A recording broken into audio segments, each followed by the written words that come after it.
Vasudevaya. Om Namo Bhagavate Vasudevaya. Om Namo Bhagavate Vasudevaya. Narayanam Namaskrityam Naram Cheva Narottamam Devim Saraswatim Vyasam Tato Jayamudirayet Nashtaprayeshu Bhadreshu Nityam Bhagavata Sevaya Bhagavati Uttama Shloke Bhaktir Bhavati Naishtiki. So reading from Srimad Bhagavatam,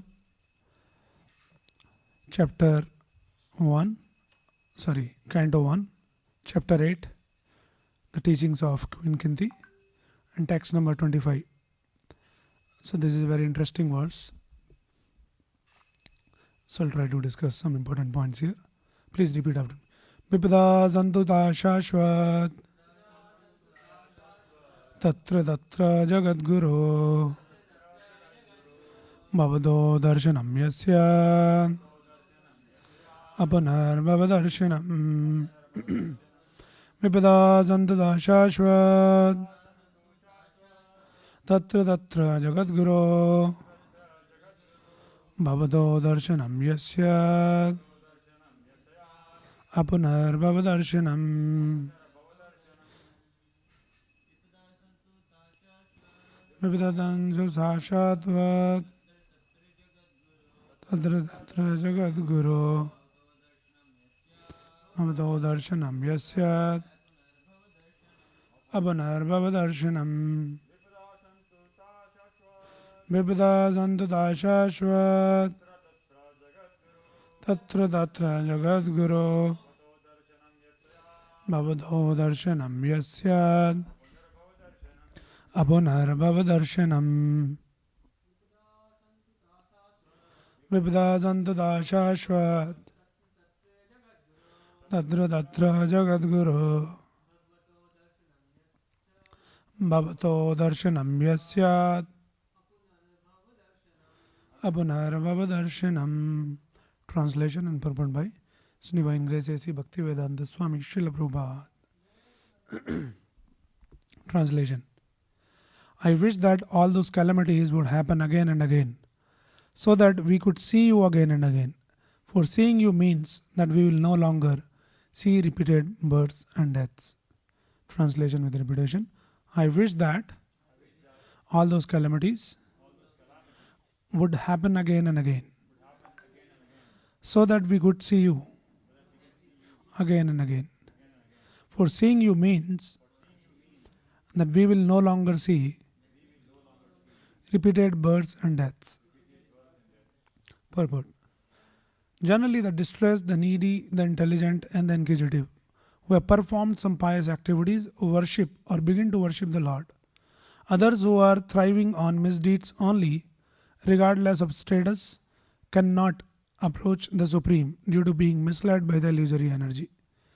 Therefore, for a pious person, if there is some calamity, there is no other alternative than to take shelter of the lotus feet of the Lord.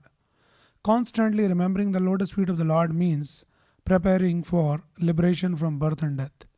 Therefore, even though there are so-called calamities, they are welcome because they give us an opportunity to remember the Lord, which means liberation. One who has taken shelter of the lotus feet of the Lord, which are accepted as the most suitable boat for crossing the ocean of nescience, can achieve liberation as easily as one leaps over the holes made by the hoops of a calf. Such persons are meant to reside in the abode of the Lord, and they have nothing to do with a place where there is a danger in every step. This material world is certified by the Lord in the Bhagavad Gita as the dangerous place, full of calamities. Less intelligent persons prepare plans to adjust to those calamities without knowing that the nature of this place is itself full of calamities. They have no information of the abode of the Lord, which is full of bliss and without trace of calamity. The duty of the sane person, therefore, is to be undisturbed by worldly calamities, which are sure to happen in all circumstances. Suffering all sorts of unavoidable misfortunes, one should make progress in spiritual realization because that is the mission of human life. The spirit soul is transcendental to all material calamities. Therefore, the so called calamities are called false. A man may see a tiger swallowing him in a dream, and he may cry for this calamity. Actually, there is no tiger and there is no suffering. It is simply a case of dreams. In the same way, all calamities of life are said to be dreams. If someone is lucky enough to get in contact with the Lord by devotional service, it is all gain. Contact with the Lord by any means, any one of the 9 devotional services, is always a forward step on the path going back to Godhead. Thus in the Bhaktivedanta purport. Om Ajnanatimirandasya Jnananjana Shalakya Chakshurunmilitam Yena Tasmai Shri Guruve Namaha Nama Om Vishnupadaya Krishna Preshtaya Bhudale Srimate Bhaktivedanta Swaminiti Namine Namaste Saraswate Deve Gaurvani Pracharine Nirvisesha Shunyavadi Pashata Deshadharine Jai Shri Krishna Chaitanya Prabhu Nityananda Shri Advaita Gadadhara Shri Vasadi Gaura Bhaktivrinda Hare Krishna Krishna Krishna Hare Hare Hare Rama Rama Rama Hare Hare Hare Krishna. Jai Shri Prabhupada. So this is a very, very interesting verse. One of the most scary verse of Srimad Bhagavatam. People get scared of this verse. So we are reading it from the Kunti Maharani's prayers. And the last verse we saw that how Kunti Maharani was remembering that she has gone through all various series of calamities, the difficulties, the dangers.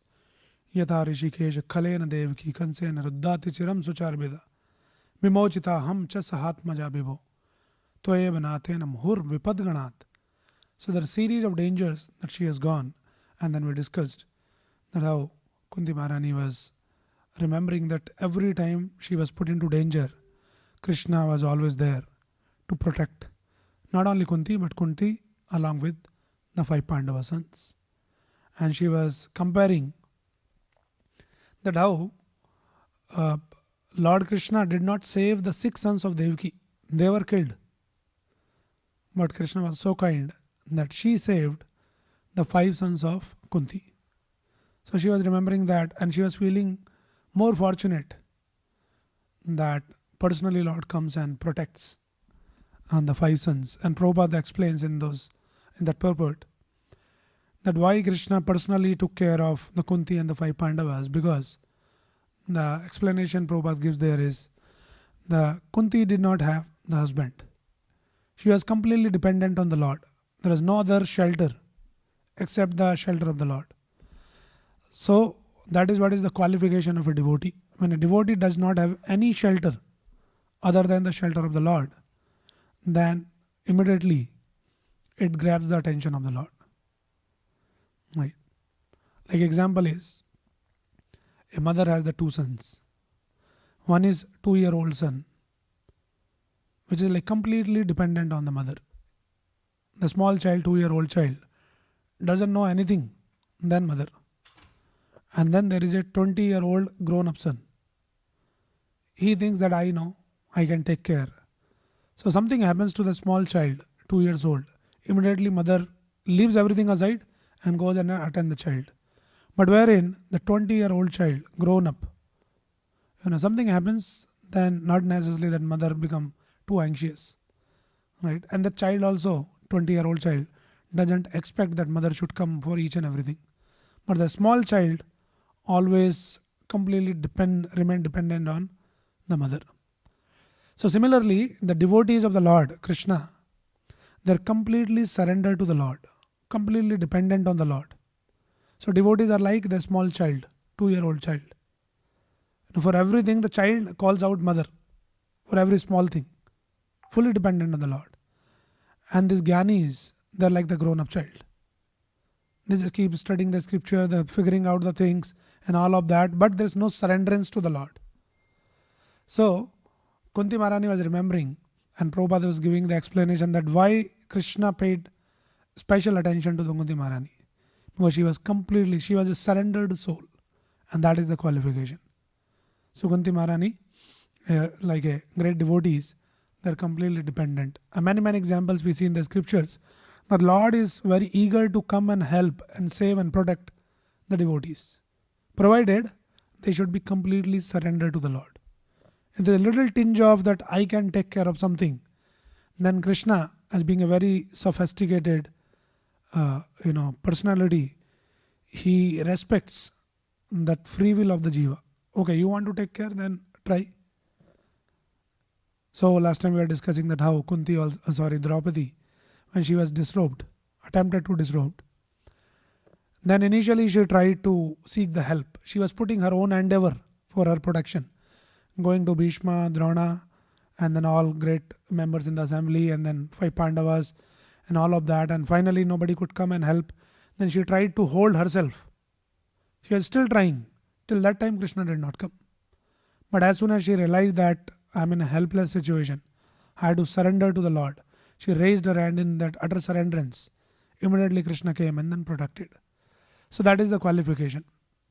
Right? Many examples. In fact, in this narration, we are seeing that how the whole thing begins. That in the beginning, Uttara comes.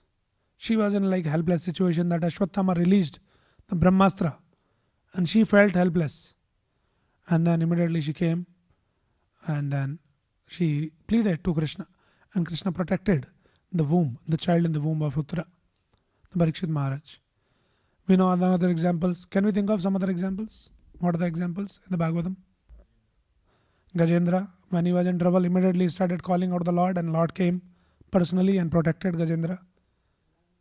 Prahlad Maharaj example, he was put in various difficult situations, but he was constantly remembering the Lord. And then finally we see that how Lord personally comes and protects. What other examples?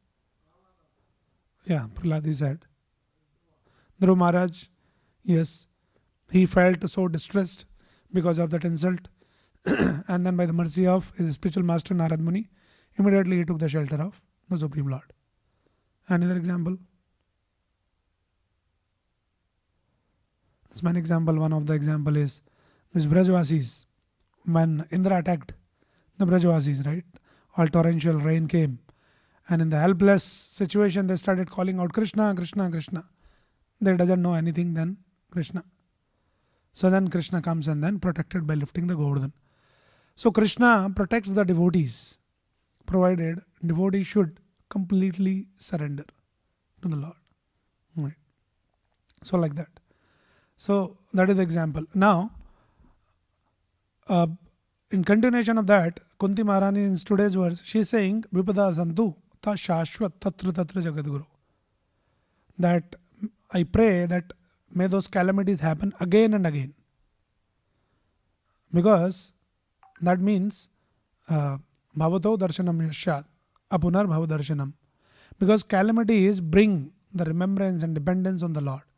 So we understood the qualification is dependence, surrenderance to the Lord. How to develop that surrenderance? As I was giving the example of a child, a small child. Right? Anything happens, child naturally goes to the mother only.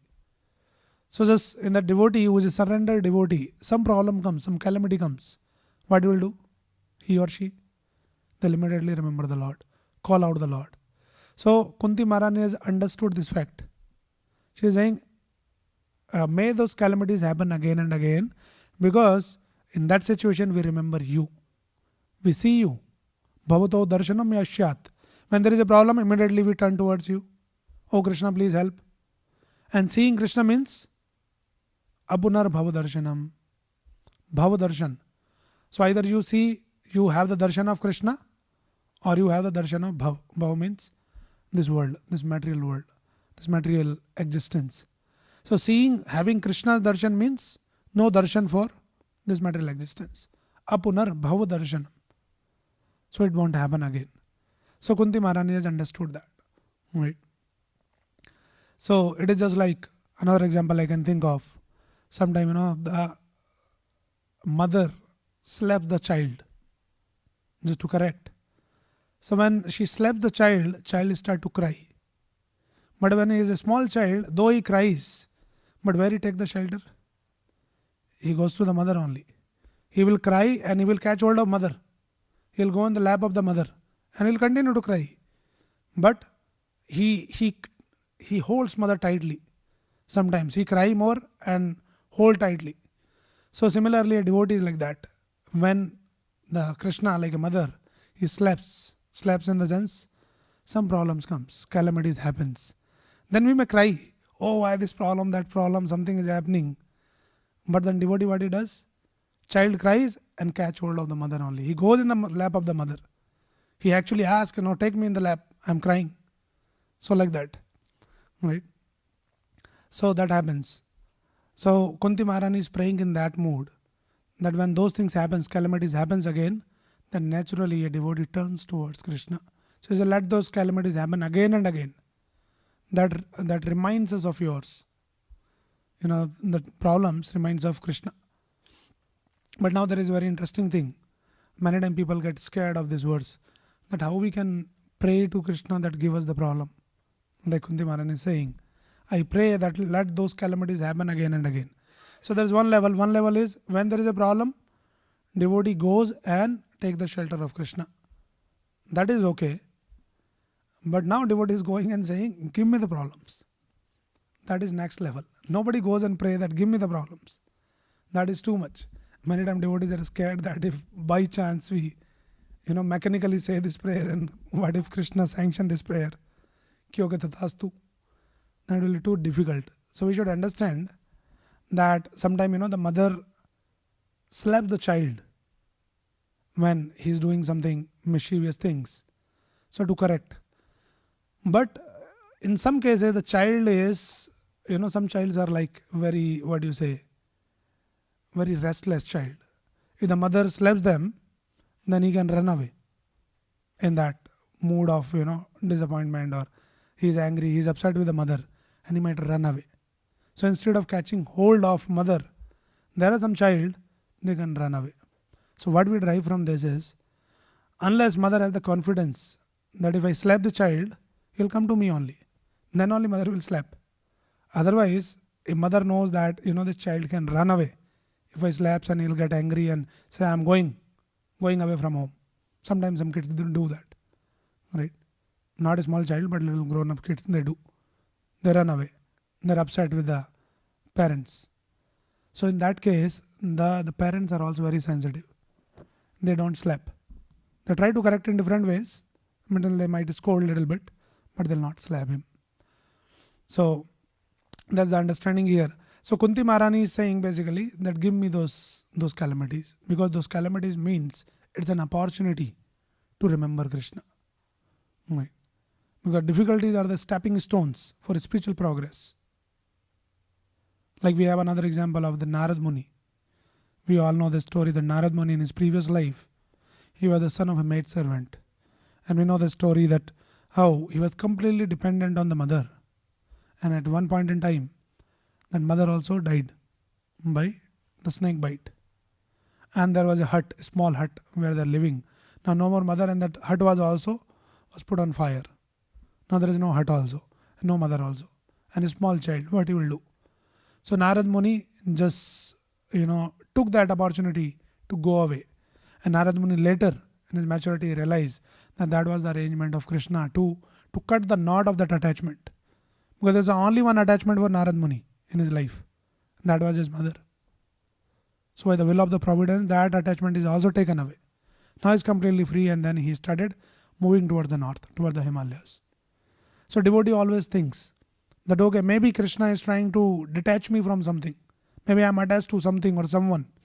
So let me just get a little detached. If some problems are coming, let me understand this. Take this as an opportunity to turn towards Krishna. Right? Another example is this Parikshit Maharaj. That how Parikshit Maharaj was cursed. And then Parikshit Maharaj, though he was powerful enough to retaliate, to counter curse, but he took that as an opportunity, the will of the providence. And Parikshit Maharaj says that Krishna gave me darshan when he was in the womb of Uttara. So that time Krishna came in his life, in the beginning of his life. And towards the end of his life, Krishna came in the form of the curse.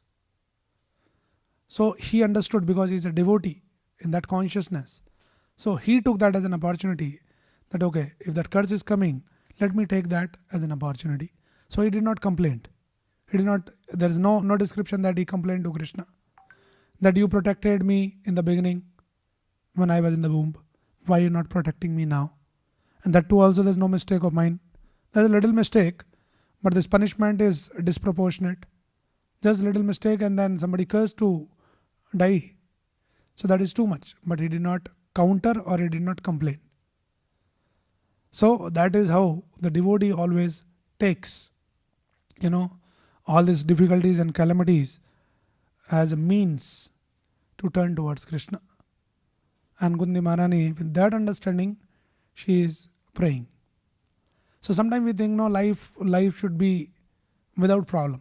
But now question is to all of us, that there are two options given to us. That life without suffering. There's no suffering in life, everything is good, but no Krishna. Versus the life with suffering, which reminds us of Krishna. So which life we will pick? Now theoretically we can say, no, I'll pick that second one where Krishna is there. But the reality is, we might be confused. Oh, I don't want to pick any suffering. And no, Krishna is okay, but suffering should also not be there. So little suffering with Krishna, but suffering sometimes it may be too much. So Prabhuji, is there any option that there should not be any suffering and there should be Krishna also? That option is a little rare. So we should think, we should ask that if that kind of option is given to us, that spontaneously which option will pick? That life with suffering with Krishna and no suffering without Krishna. So that should be the question. Constantly we should be asking that I am prepared for that. That suffering with Krishna. So that is what is our training. That is what is our Krishna consciousness is all about. It is preparing us. That may what happens, whatever problems, difficulties, calamities, sufferings or challenges, it happens. Invariably it will happen. But I should have Krishna. I should always ask Krishna. So I will pick the suffering where that helps me to get connect to Krishna, to remember Krishna, to become more surrender and dependent on Krishna, deepen my connection with Krishna. That is the option I'll pick. Right? Like I was thinking of this example, like say somebody, the whole world is like Prabhupada writes here, everybody is working to become happy in this world. People are working hard, they think I have a lot of money, then I can be happy. Now, the question is, say somebody, the person who has some very simple, low paying job and is a poor guy, has a little salary, somehow he just manages and he lives in a slum. But job is very comfortable. So no problem, I just go, do my work and come. Nobody, no boss, nobody is asking anything, nobody is questioning anything, no clashes, no rubbing, no frictions. I'm happy. So that is one option, that kind of a job. But you continue to live in some slums and poor state of life and all that. And then somebody comes and say, okay, now there is a high paid job. A lot of money, but there's a lot of pressure, work pressure. The boss is also, too much. He'll keep asking and all of that. There will be a lot of anxieties and pressure and deadlines and all of that. But there will be a lot of money. And with that money, you can actually improve your status. From slum, you can come out to some posh area. You can come out from this lower living like that. So which option, which job will pick?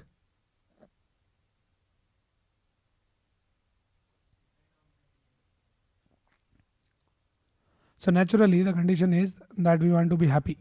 Okay, there's a comfortable, but that continues my existence in slum kind of a state. Now what happens, because we are all conditioned soul, the person might get used to that slum. And he says, oh yeah, life is going good. But somebody tell, hey, why are you living in slum? It's such a dirty place, such a horrible place. There is another option for you. Live in a posh area, some nice facilities are there. Take up this job. So similarly, what is happening is living entities living in this material world. As a conditioned soul, we have become so used to of this slum. Like this is such a horrible place. Dukhalyam Shashvatam. But because we are conditioned, so we have forgotten. Then somebody comes, the spiritual master, the guru comes, says, why you are living here in the slum? Why you are continuing with the job, third class job? It's not helping you to come out from this slum. I'll give you some high class job. There might be little pressure and all of those things, but that will help you to improve your status of life. You can go to the place, the spiritual world. So like that. So difficulties with Krishna. So difficulties will be there, but if Krishna is also there, then devotee should immediately pick that kind of a job. Right. Now question is, sometimes it seems like very impractical for us to practice. It is good to hear all these discussions in the class. But to apply this, first of all, how to understand that somebody can pray like this, that please give me problems again and again. How somebody can pray? Is it practical? Is it possible? So we can I was thinking one example, and that will make the point a little close to this understanding. See, there is this child who is an orphan, who has no parents, right? And he was playing cricket with his friends. And that in playing, he got hurt. So when he got hurt, immediately he was hospitalized. And he was admitted in the hospital. He was severely injured. And then he was in the hospital and getting treated. And then in the hospital, there was this nurse. She was very affectionate, like a mother. So now this orphan child, he never experienced the love of the mother because he was an orphan child. Now what happens in the hospital? When this nurse was treating him and caring him like a mother, then he started liking it. So it is so nice. She is so motherly and so affectionate and all of that. And then after a while, when he gets cured, and then he comes out. When he comes out, then he remembers, oh, she was so nice, so motherly. I wish I get hurt again so that I can go to the hospital again. So that is what exactly the Kunti Maharani is saying. That when there was problems, there was calamities, immediately they were remembering Krishna. So that is why she is saying, I wish that I hurt again. May those calamities happen again and again, so that we can remember Krishna. Because that experience that the orphan child is having, that loving reciprocation from the mother, which is not available anywhere. So similarly, when a devotee gets connected to Krishna, and then there is a loving reciprocation from Krishna. So if devotee gets some little glimpses of that kind of experience, oh, when I was in problem, I was so intensely remembering and calling out Krishna. Every day I chant Hare Krishna 16 rounds. It is all empty bullets, like empty gun. It's not loaded bullets. Something tuck like all that. On the Diwali times, we do all pat, but that gun, it's not a real gun. But when a devotee is sometime in some problem, something is going on in his life, and that time the chant Hare Krishna, that is like a loaded gun. Then there is a power, the potency in that holy name. And then devotee can remember, oh, when I was in a problem, and that time I was chanting, that time I was praying, it was so intense, so deep. And then if devotee is a little mature, then he'll say, may those problem happen again and again, so that I can remember Krishna in reality. Otherwise it is all like pataka, just making sound only. There's no bullets inside. So that is kind of gun we are shooting every day. When we chant, mind is somewhere, hands are here, tongue is vibrating. But when there is some problem, then we just intensely pray to the Lord. The Lord, please help me. So like that, we can understand. So this is the understanding here. And another example, like sometimes a drunkard is there. So drunkard, see, intellectually they understand that if you drink, it might damage your liver, it might cause some other problems also. He understand, but still he continue to drink. Why? Because that drink gives him the kick.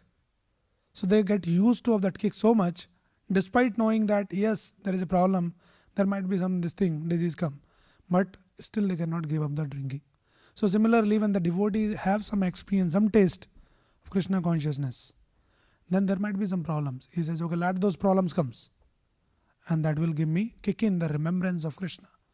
And remembrance of Krishna means, actually, that is the true thing. So what is the real calamity? Prabhupada explains, we think these problems are the calamities. But then scriptures give us the different perspective of calamities. What is the real problem in life? The real calamity in life is forgetting Krishna. That is what is the real problem. So if all those problems give me the remembrance of Krishna, actually it is not a calamity. It is helping me to come out from those calamities. That's the understanding of a devotee. So Prabhupada quotes in this that remembrance of Krishna's lotus feet can help one to easily cross over this material existence.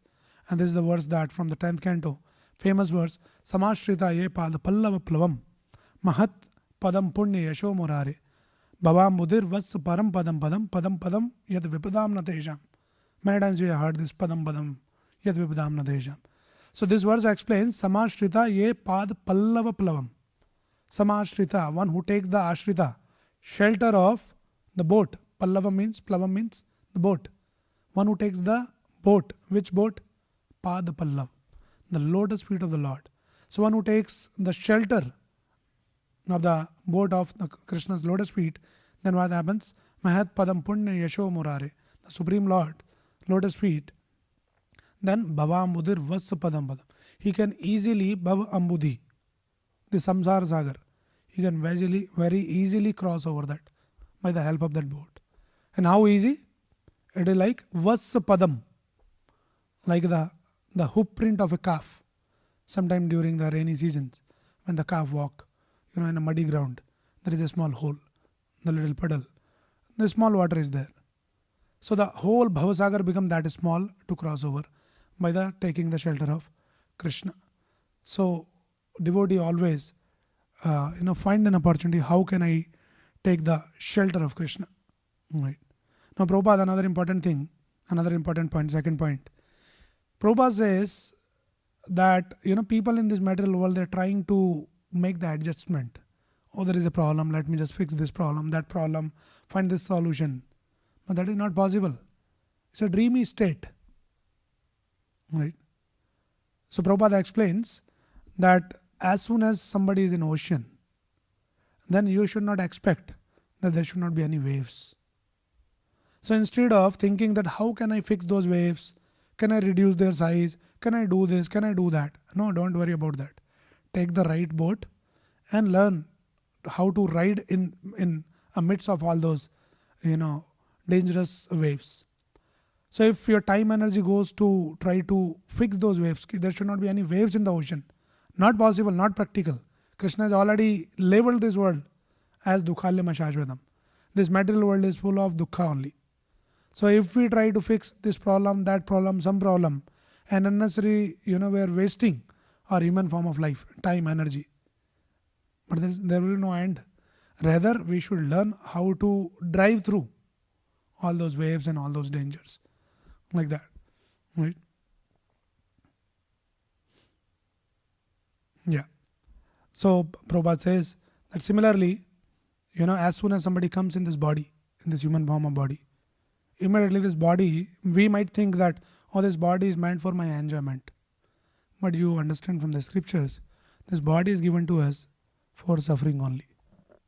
So there would be constant suffering. And in the very beginning of Bhagavad Gita, Krishna, what he says, what he suggests, he doesn't say that try to fix the problems, the sufferings. He says, Tam titikshasva bharata. Learn to tolerate. So as soon as we are in this world, we are in this body, there will be constant problems, difficulties, calamities.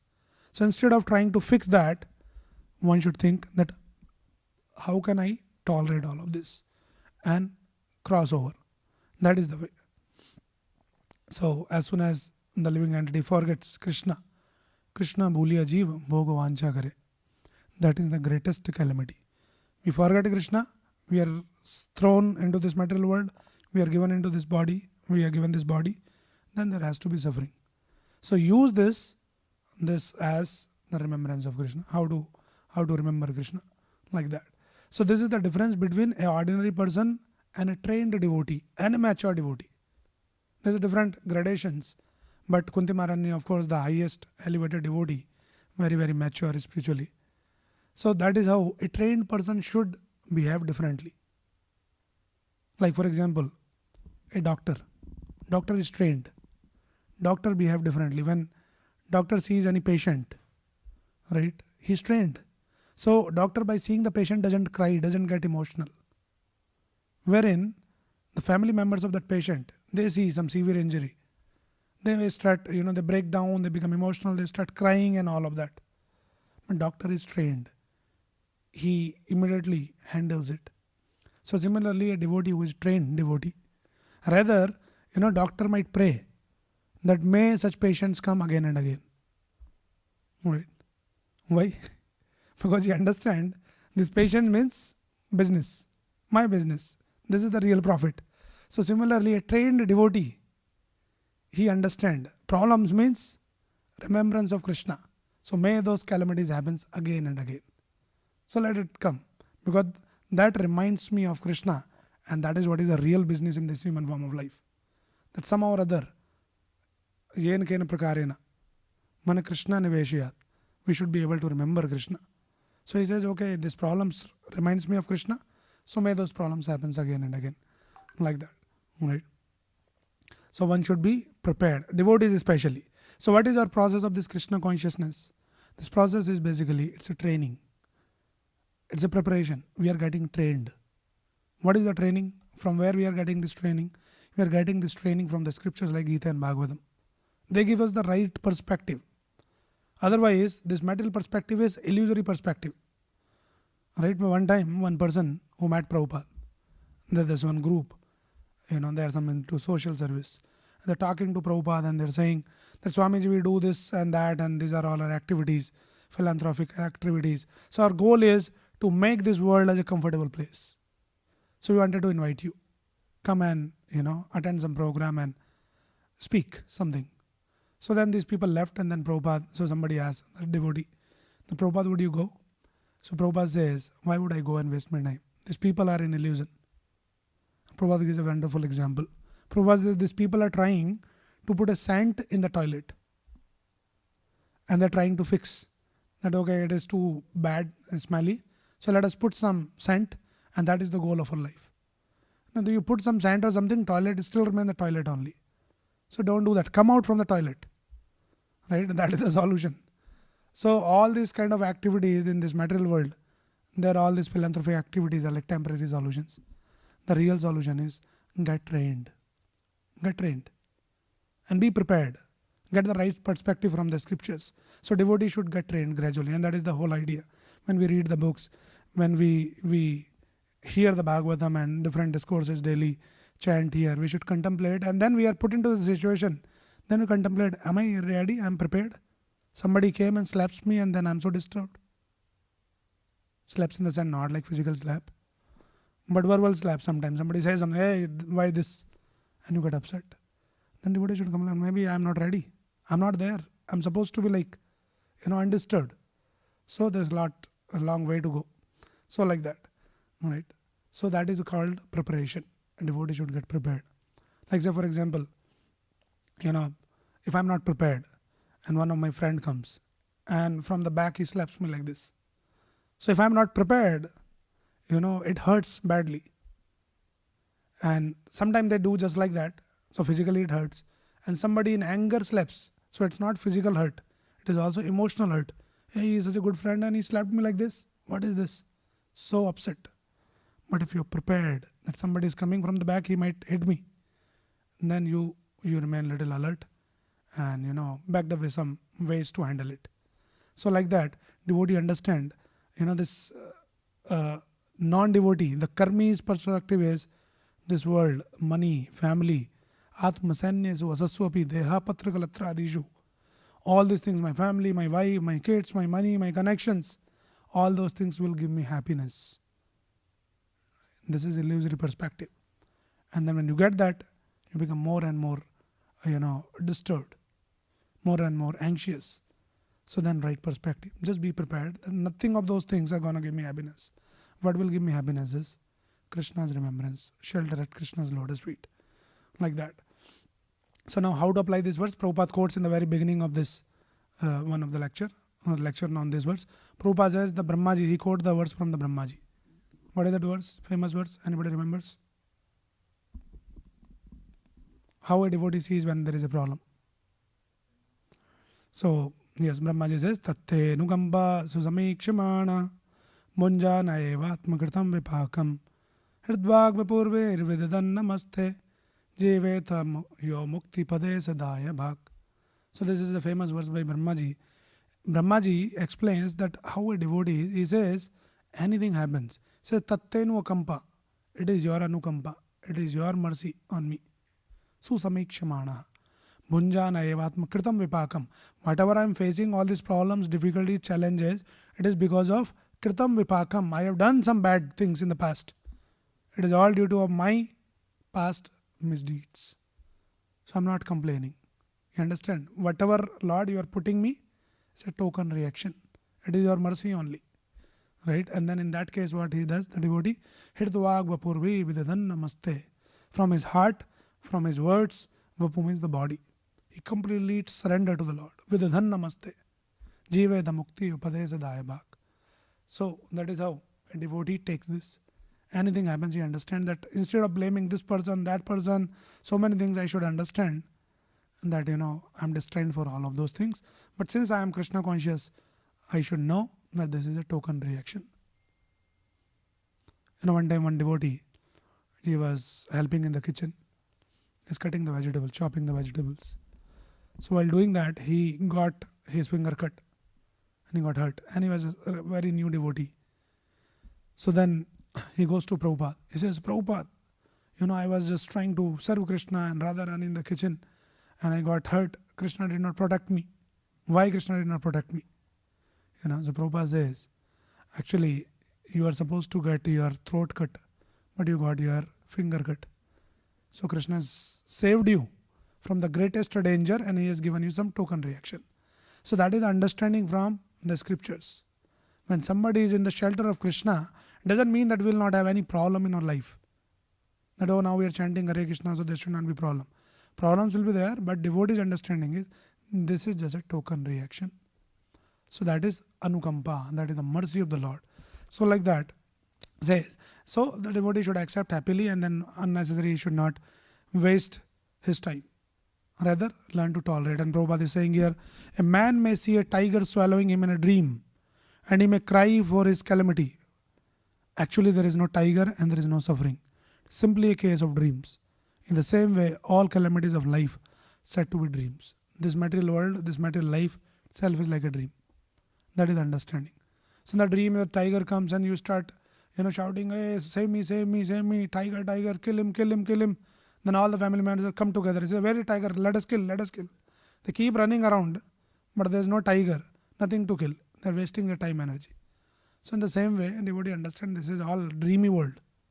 Let me just deal with it and not waste time in trying to fix, trying to kill the tiger. Rather, I should take the shelter of Krishna. So that is the understanding that that Krishna gives here. And this Kunti Maharani is praying that let those calamities happen again and again. So we may not ask like that. If we really reach, we artificially cannot imitate. But we should understand. Now another point that I think of. Somebody says, Prabhu, shall we follow in the footsteps of Kunti Maharani? Shall we pray like that? Let those calamities happen again and again. We may pray like that, but our heart doesn't really support that prayer. Oh, why you're praying like that? So there is a fear also. I'm praying, what if Krishna sanctions those things? So how to understand this? First of all, one should not artificially try to imitate the Mahajanas like that. And if you think, no, but we should just, follow in the footsteps of Mahajana. If she is praying, we should also pray. Yes, if you really feel like that, you can pray. But the understanding, my thought is on this is, we can pray, but Krishna may not sanction those prayers. If we are not ready to handle those things, Krishna knows that he is just talking all these things. If I give little, he'll be disturbed. He'll forget me only. He'll just run away. So Krishna may not give those problems. So somebody prematurely say, oh Lord, please let those calamities happen again and again. Because Bhavato Darshanam Yashad Apunar Bhava Darshanam, I'll remember you. But Krishna knows that are we on that level? That problem comes, would he be able to remember? If Krishna doesn't have that confidence that he will not remember me, he'll forget. He will run away somewhere. Like that. right? Sometimes, a child asks something which is little hazardous. He may ask to the father, please give me this. The father may not give. But sometimes father may give some toy of that object. Okay, take this. You know. So like that, Krishna may not give also those problems if we are not ready for that. If Krishna sees that if I give him some knife and he might hurt himself, so he will not give also. So the question is whether we should pray like this or not. Artificially we not to do that. When you reach that level, when some realization, that kind of experience is there, we can pray. And if you artificially prematurely pray also, then Krishna is very very sensitive. Krishna knows that whether I should really give him the troubles like this, he might forget, right? So like that. So we should always take every single opportunity, whatever it is, happiness or distress, to remember Krishna. That is the real business. And forgetting Krishna is the real calamity. That's the essence of this verse. Like somebody say you have that gold ring or diamond ring, and then you lost it, and then you're searching all around, running around, and everyone, hey, please look for my diamond ring. Where is that? And then you don't find, and you become more and more anxious. You don't find, and so oh Krishna, where is my ring? So if losing the ring reminds of Krishna, it's good to lose the ring. So like that. So anything, what should be your criteria that what is good and what is bad? Anything, the so-called bad, is also if it reminds of Krishna, as Bhakti Thakur Maharaj, he quote this verse, Mahavipattau samsare, what is that? Yeah, Mahavipattau samsare, yasmaret madhusudana, tasya vipatti sampattau. So he says, Mahavipattau samsare, in the sansar, if there is a great vipatti comes, but yasmaret madhusudana, in that difficult times, if somebody remembers Krishna, tasya vipatti sampattau, that vipatti is actually not vipatti. That becomes my sampatti. So that is the understanding. So anything, any situation which reminds of Krishna, some instruction of Krishna, then devotee should think this is favorable thing. Like that. And then Prabhupada writes this line in the end of this thing. If someone is lucky enough to get in contact with the Lord by devotional service, it is all gain. So the real gain is to get in touch with the devotional service, the remembrance of the Lord, and that is the real gain. So these are some of the thoughts. I'll just pause here and let me see if anybody has any quick question or any comment or any thought. Anybody wants to add something? Yes.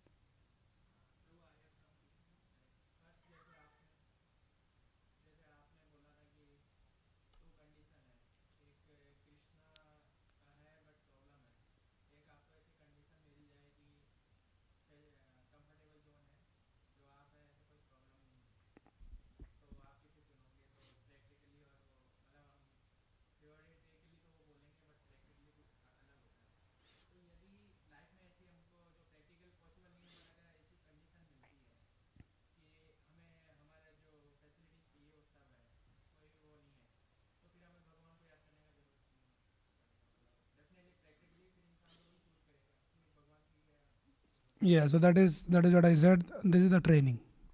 See, for an outside person who is not trained in Krishna consciousness, so the question is, those who are listening us online, the question is Krishna with problems versus comfortable life without Krishna. So everything is comfortable in life. Then why do you need Krishna? So it is okay, comfortable life without Krishna. So devotee get trained. Devotee understand very well in Krishna consciousness. The goal of life is not to be comfortable in this world. It is just like you are in a jail. So you say then, okay, now my goal of life is to comfortably live in the jail. No, that is not the goal of life. Goal of life is to come out from the jail. And to come out from the jail, they may ask you to break some stones, do this, do that. And he say, after that we'll release. So you do that, hard work. So which helps you to come out from the jail. If there is a difficulty, there is a discomforts. That is the goal. So for an ordinary person in the outside world, they say, no, the goal of life is just to enjoy life and comfortable life and all of that. But devotee's goal is different. So this kind of discussions are for the devotees, not for ordinary person. They might go to God also for asking some comforts only. But devotee doesn't go to Krishna, that Krishna give me some comfort, some facilities, some enjoyment. No, Krishna, what devotee asks? Krishna, give me the shelter, give me some bhakti, some seva. That's the goal. For that seva, if I had to sacrifice something, there might be some difficulties. I had to get up early in the morning, trouble, no problem.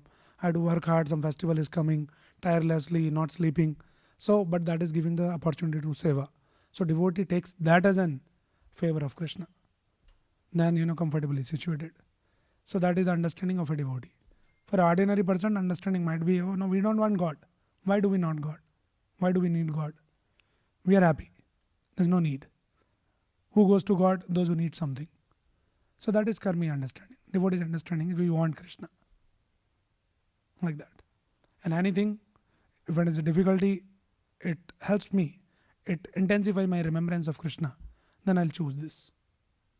Rather than some comforts, I'll not choose comforts. So that is what is the goal of devotee's life. Because you understand that this one life I got, I had to achieve my goal.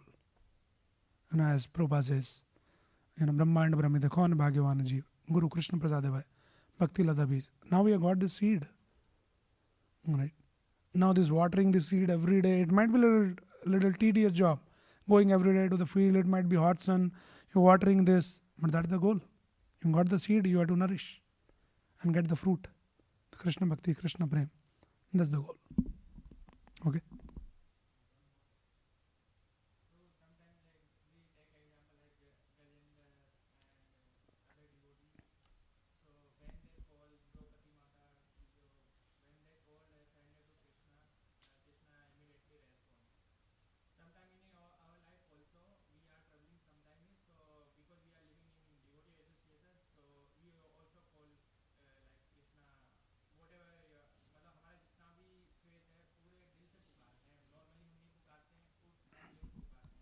Why Krishna doesn't come in our life?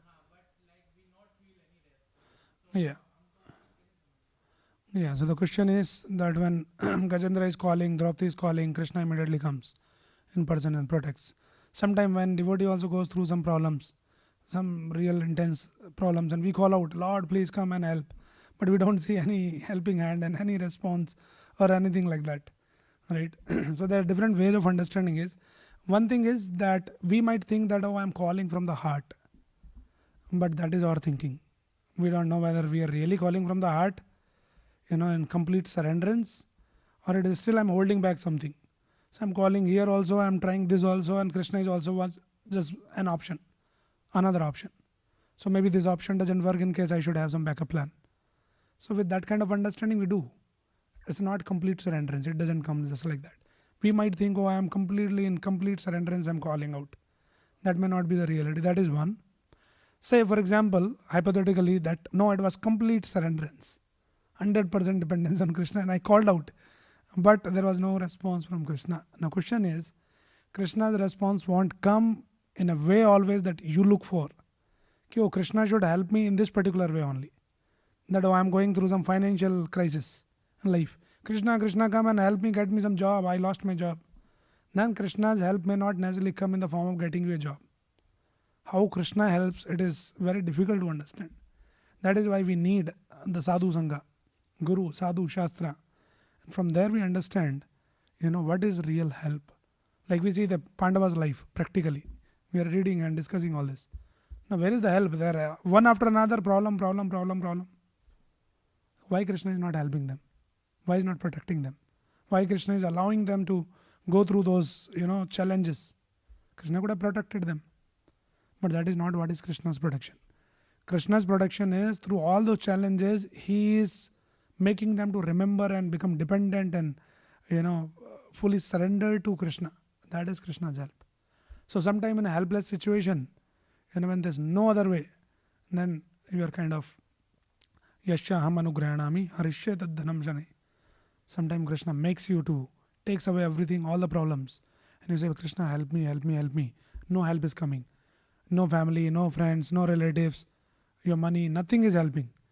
And then in that situation, devotee what he does? Okay, let me just surrender to Krishna. Whatever Krishna desire, forget it. Okay, surrender. Then the devotee stop planning anything. First he plan this way, that way, something. No plans works. Finally says, okay, then what to do now? Whatever Krishna wants, let him do. And that is what is Krishna's response. And that is a real favor. That is a real blessing of Krishna. So that is how we should understand what is favor, what is not favor. So these are all not very straight. These are all different perspective we get from the scriptures. Okay, so we'll stop with this. Granthra Srimad Bhagavatam ki jai.